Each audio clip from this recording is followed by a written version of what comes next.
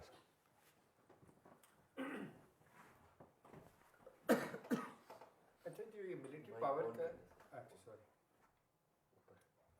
آ گیا ٹھیک. اچھا یہ جو ملٹری ان پہ کنسٹرینٹ ابھی تک ہے کہ ریسٹرکٹ ہے کہ they can not build their army, تو یہ کوئی ٹائم باؤنڈ ہے یا کوئی اس کے ساتھ ابھی چونکہ 70s کے لگ بھگ ان کی سیکنڈ اکانومی بن گئی تھی, there was any thought or any thinking کہ ہمیں بھی ملٹری پاور کو انسٹیٹ کرنا چاہیے, کیونکہ وہ ایٹ پار تو آ گئے تھے تو وہ ایک نیگوشیشن ٹیبل پہ تو بیٹھ سکتے تھے. ڈڈ دے تھنک دیٹ؟ اور ایک چیز جو دوسری بات ہے وہ یہ ہے کہ ان کے یہاں ایک سوئسائڈ کے لیے کیا ہے ویلیوز بڑی عجیب سی ہیں جو کہ باقی دنیا سے بھی ڈفرینٹ ہے. وہ آسپیکٹ مجھے نہیں معلوم کہ آپ نے کہاں تک اس کو اس پہ کوئی تھوڑی سی لائک کریں, کیونکہ ویلیوز بڑی ڈفرینٹ ہے. جی جی جی بالکل ٹھیک. دیکھیے یہ جو آرٹیکل ہے ان کا article 9, that is part of the constitution, it is not time bound. So they if they have to build, اب جو جاپان کے اندر فورسز ہیں, آرمی, نیوی, ایئر فورس ہے, but they are called self defence forces, اور ایک اپنے budget سے سرٹن پرسنٹیج سے زیادہ وہ اس پہ لگا نہیں سکتے, سرٹن نمبر سے زیادہ نہیں رکھ سکتے, اور اگر وہ ڈپلوائے بھی کرتے ہیں اپنی فورسز کو آؤٹ سائڈ جاپان تو صرف پیس کیپنگ کے لیے ان کو ڈپلوائے کرتے ہیں, ہیومینیٹیرین پرپز کے لیے, اگریشن میں نہیں. لیکن یہ جو ان کا کلاز ہے یہ ٹائم باؤنڈ نہیں ہے. اور جب وہاں پہ when they became the second largest economy as well, why was this clause of the constitution not changed? Because it enjoys the support of the people of Japan. تو سب politicians ہیں جو right ونگرز ہیں وہ وہاں پہ اکثر مساوقات جو ہے نا اس کے خلاف کچھ گفتگو کرتے رہتے ہیں. بعض اوقات جاپان میں جائیں آپ کو بہت جو ایکسٹریم رائٹ ونگر ہیں اس کے کانسٹیٹیوشن کے خلاف ملٹرسٹک باتیں کرتے بھی ہیں, but for the most part جو جاپنیز پیپل ہیں they are behind this article 9, that is why it can not be rescinded. جو آپ نے ان کے ٹریڈیشن کی بات کی کہ دے کمٹ سوسائڈ, جو کوڈ ہے ان کا, جو بشیدو کوڈ جسے کہتے ہیں, code of the warrior, that is based upon honour. اور جنگ میں, اور ان کے لیے آنر کی ایکچولی جو سب سے بڑی چیز ہے کہ you must do your duty to the best of your ability. even if you are defeated, if you have done your job well, but then there is no shame. For example, when they defeated the Russian fleet in 1904, 1905,